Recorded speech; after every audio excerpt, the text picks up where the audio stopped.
अस्सलाम वालेकुम वरहमतुल्लाहि वबरकातुहू। मैं हूँ राय अली और आप देख रहे हैं मेरा यूट्यूब चैनल पाकिस्तान मेल और फेसबुक पेज। आज फिर सैफर की समाअत हुई जिसमें वकला भी पेश हुए। जो इन्होंने मुकर्रर किए थे उनके वकला अदालत ने वो भी पेश हुए, गवाहान भी पेश हुए और शाह महमूद कुरैशी और बानी पीटीआई भी पेश हुए। जब समाअत शुरू होने लगी, जिरा शुरू होने लगी तो फिर गुस्से में आ गए शाह महमूद कुरैशी और बानी पीटीआई, क्योंकि उनके अपने वकील जो है वो अभी पेश नहीं हुए थे। कहा ये जा रहा है कि उनके अपने वकील की जो है वो सर्जरी हुई है दांत की, जिसकी वजह से वो बोल नहीं पाते, तो उन्होंने टाइम मांगा था। मगर अदालत डे टू डे केस जो है वो फाइनल करना चाह रही है। डे टू डे केस ये चल रहा है। अडयाला जेल में ये अदालत की समाअत हो रही थी। जब शोर शराबा हुआ वहां पर काफ़ी गुस्से में उन्होंने शोर शराबा किया शाह महमूद कुरैशी और बानी पीटीआई ने, तो अदालत को मजबूरन जनाब जज अबुल हसनात साहब जो थे उन्होंने समाअत मुलतवी कर दी। क्या हो रहा है कुछ समझ नहीं आ रहा, क्या करना चाह रहे हैं ये भी अभी तक कुछ नहीं पता चल सका। मगर ये जरूर पता चल रहा है कि टारगेट किया जा रहा है। वो अदालतों को भी पता है, वो अवाम को भी पता है, वो अदारों को भी पता है। क्या ऐसा कौन सा जुर्म है जिसकी वजह से सिर्फ एक ही पार्टी को टारगेट किया जा रहा है? उसकी एक मैं मिसाल आपको और दे देता हूँ। वो मिसाल ये है कि सनम जावेद काफ़ी अरसे से आपको पता है कि एक टिकटॉकर थी जो काफ़ी जब से 9 मई से वो तकरीबन अंदर में है, जेल में है। आज उनकी जमानत हुई, जमानत मंजूर होगी। खैर दूसरे मुखालिफ वकील ने तो बड़ी कोशिश की इतनी जमानत खारिज होनी चाहिए। जमानत मंजूर होगी रिहाई पर। जो ही वो रिहा हुई हैं, दो की तनवीर की और सनम जावेद की जमानत मंजूर हुई। जो ही वो रिहा हुई हैं तो उनको दोबारा फिर शादमान के इन्वेस्टिगेशन पुलिस ने गिरफ्तार कर लिया है। काफी लोग जो है वो इलेक्शन जो लड़ रहे हैं, जैसे कि सनम जावेद, हमाद अजहर, इस तरह शाह महमूद कुरैशी, यास्मीन राशिद चौधरी, महमूद चौधरी, मियां महमूद रशीद, तो क्या वो अंदर है?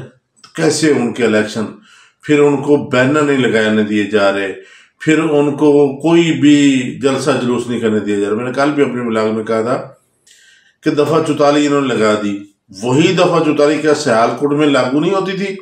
सियालकोट में बहुत बड़ा जलसा किया गया नून लीग की तरफ से, मगर वहां से ना कोई पकड़ दखड़ हुई बल्कि प्रोटोकॉल दिया गया। और इधर कुछ लोग निकले हैं, अभी लोग निकल रहे थे, रात से ही पकड़ दकड़ इन्होंने शुरू कर दी थी। अभी कुछ लोग निकले हैं तो इन्होंने गिरफ्तार कर लिया, जिसमें मियां अजहर भी गिरफ्तार हुए थे। बाद में रात को खबर चल रही थी कि उनको रिहा कर दिया गया। ये अगर देखें, मैं पहले भी अपने ब्लॉग में बहुत सा दफा कह चुका हूं कि अगर आपने इनको बिठाना ही है तो फिर अवाम में क्यों ये वावेला, अवाम का पैसा क्यों जाया किया जा रहा है? उसको तो कम से कम बचाएं, क्योंकि मुल्क पहले ही कर्जे में डूबा हुआ है। पहले ही इतना कर्जा है कि बच्चा पैदा होते ही मकरूज है। तो ये इतना पैसा जाया करने का क्या फायदा है? सिंपली उसकी ऑर्डर करें, उसको बिठा दें। किसने पूछना है? कोई पूछने वाला तो हमें तो नजर नहीं आ रहा कि कोई पूछे। ना कोई अदालत पूछ रही है, ना कोई और अदारा पूछ रहा है, ना कोई मुदाखलत कर रहा है, ना इलेक्शन कमीशन पूछ रहा है। कोई भी नहीं पूछ रहा ना, कि वन साइडेड चल रहा है काम। और आज मैं जो आखिर में छोटा सा ये बता दूं कि चीफ जस्टिस काजी फैज ईसा साहब ने समाअत की है। वो जो साफियों को ये थ्रेड कर रहे हैं या साफियों के को नोटिस जारी किए हुए हैं, तो आज खुद नोटिस लिया। उन्होंने कहा जी आज बड़ी, खैर अटारनी जनरल से उन्होंने पूछा जी कितने केस है? उन्होंने कहा 2 बंदों ने किए हुए हैं, असद ने और कयूम सदीकी ने। तो कयूम सिद्दीकी साहब से उन्होंने पूछा कि जज साहब ने, जस्टिस साहब ने, चीफ जस्टिस ऑफ पाकिस्तान काजी फैज, आप केस परसू करेंगे या प्रेस के एसोसिएशन के सदर? तो काजी और कयूम सिद्दीकी ने कहा जी मैं कुछ आगाह करना चाहता हूँ। खैर उसमें उन्होंने आज वफाक की हुकूमत को नोटिस जारी कर दिया, हुक्म दे दिया कि इनको तशद्दुद या इनको हरासा नहीं करना, सहाफ़ियों का हरासा ना किया जाए, इनको जैसे आज़ादी सहाफ़त जैसे जजों को सबको है इनको भी बोलने की इजाज़त दी जाए, और जो इन पर तशद्दुद हुए हैं वो रिपोर्ट पेश करने का भी हुक्म दिया। क्या अब सहाफ़ियों पर तशद्दुद नहीं होंगे? होंगे, सिर्फ उन पे नहीं होंगे जो इनके हक में बोलेगा, जो इनके हक में नहीं बोलेगा उन पे तशद्दुद भी होंगे, सारा कुछ ही होगा। मगर सबसे पहले सिर्फ पूरी दुनिया देख रही है कि ये इस मुल्क में क्या हो रहा है। सब ने बड़े बड़े मंशूर दे दिए जी, 300 यूनिट माफ़ कर देंगे, फलां कर देंगे, फलां कर देंगे। होना माना कुछ नहीं है। मैं कहता हूँ कि अल्लाह करे ये इलेक्शन अच्छे तरीके से हो जाए, ये बहुत बड़ी बात है। अल्लाह ताला आप सबका मीना सुनो। इजाज़त दीजिए। अल्लाह